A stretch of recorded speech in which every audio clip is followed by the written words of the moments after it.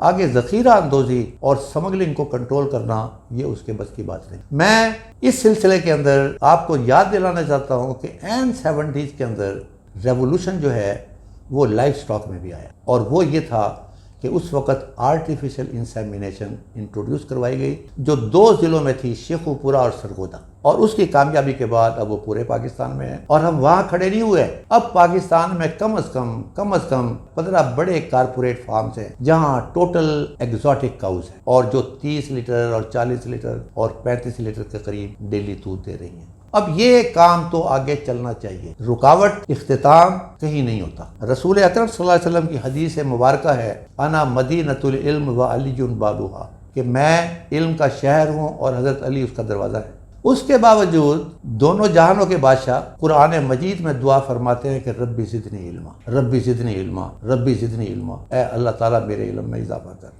تو یہی اس technology revolution کے بارے میں بھی میں یہ کہنا چاہوں گا کہ جو کچھ آج ہے وہ کل اس سے بہتر ہوگا، اور جو کل ہے اس کے مقابلے میں پرسوں بہتر ہوگا، اور یہ ریولوشن جو ہے کسی نہ کسی انداز کے اندر آتا رہے گا۔ 2 چیزوں کی میں نشاندہی خاص طور پہ کرنا چاہتا ہوں جو پاکستان میں نہیں ہے لیکن آنے والا ہے۔ ایک، وہ جو ڈرل آپ استعمال کرتے ہیں اب یہ آبسلیٹ ہو گئی ہے، پرانے زمانے کی بات ہو گئی ہے، یہ وہ دب کے واضح رج کے کھا والی بات ہو گئی۔ اس کی جگہ نیومیٹک ڈرل آ گئی ہے۔ نیومیٹک ڈرل کا مطلب یہ ہے کہ آپ کو عادت پڑی ہوئی ہے کہ آپ نے پیاز لگانی ہے تو پنیری کے بغیر نہیں لگا سکتے، اگر آپ نے رائس لگانا ہے تو پنیری کے بغیر آپ نہیں لگا سکتے۔ اب یہ ڈرل جو نیومیٹک ڈرل ہے یہ پریسیژن ایگریکلچر کا نام اس کا نام ہے، جس کا مطلب یہ ہے کہ جو انسان کا ہاتھ صحیح جگہ پر بیج کو یا پودے کو نہیں لگا سکتا، یہ بیج کو اسی کے مطابق پھینکے گی، اسی کے مطابق لگائے گی، اور آپ کو نمبر آف پلانٹس اسی طریقے سے نظر آئیں گے، اور کوئی نیچے کوئی اوپر نہیں ہوگا، جو کچھ آپ نے سیٹنگ کی ہوگی اس کے مطابق آئے گی۔ اسی طریقے سے ہارویسٹنگ کے اندر بھی ایک نیا انقلاب آیا ہے، ایک ہیڈر آیا ہے جو کمبائن ہارویسٹر کے آگے لگا ہوتا ہے، اور وہ ہے ویکیوم ہیڈر۔ اس ویکیوم ہیڈر کا مطلب یہ ہے کہ آپ کی گندم کی فصل کھڑی ہوئی ہے اور وہ صرف دانے اس میں سے نکال رہی ہے۔ دانے نکالنے کے بعد پھر آپ اپنی گندم کی جو باقی سٹرا ہے اس کو کاٹ سکتے ہیں، اس کی بیل بنا سکتے ہیں، اس کو استعمال کر سکتے ہیں۔ اب یہ کام تو آگے چلنا ہی ہے۔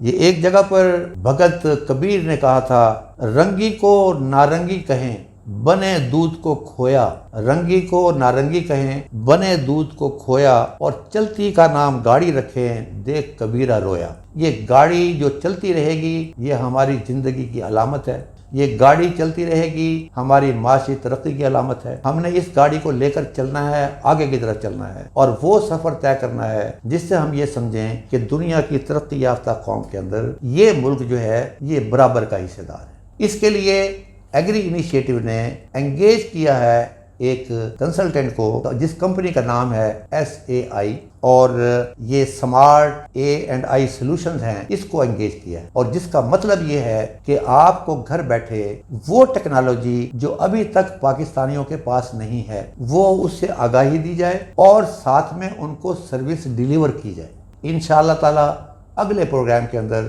میں آپ کو بتاؤں گا کہ یہ کس قسم کی سروسز دیتے ہیں۔ پروگرام دیکھنا نہ بھولیے گا۔ Thank you very much. وما علینا الا البلاغ المبین۔